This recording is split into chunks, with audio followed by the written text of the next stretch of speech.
Jose Marichan ng Aruling sa Malabon, may Caroling Divas naman sa General Santos City. Para bigyan ng mukha ang balita, Mobile Journal, Merimon Reyes.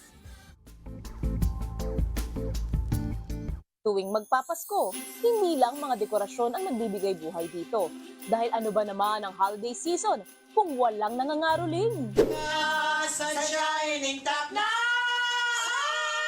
dapit sa kagamayan.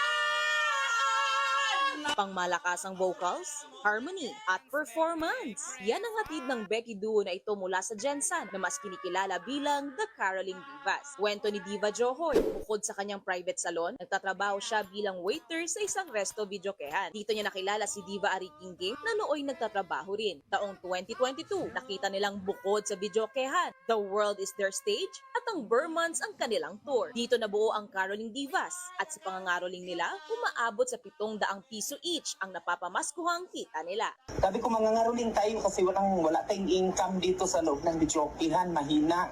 Wala pong rehearsal, madam. On the spot po. Pag bumigay ako sa kanta, nagsusunuran ako yung boses. Depende saan po sila papasok na. 2 taon nang nangangaroling ang Divas mula September hanggang December. Pero for this year, 3 na sila.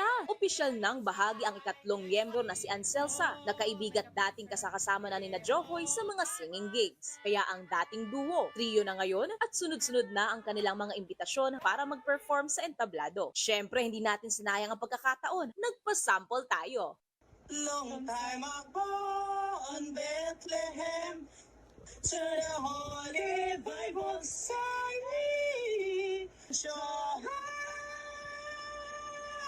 tell the world the Lord is come. Sa ganitong paraan daw, hindi lang daw sila nakakakuha ng dagdag kita, naipapamalas din nila ang kanilang talento sa pag-awit at nakapagbibigay ngiti sa maraming tao lalo na ngayong Kapaskuhan. Ika pa nga nila, kung chivalry is dead, Christmas caroling will always be alive.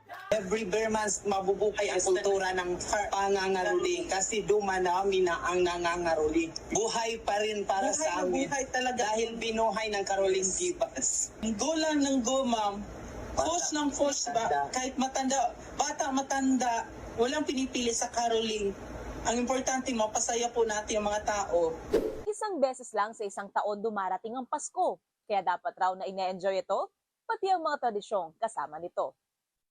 Mobile journalist Merimon Reyes po, hatid ang mukha ng balita.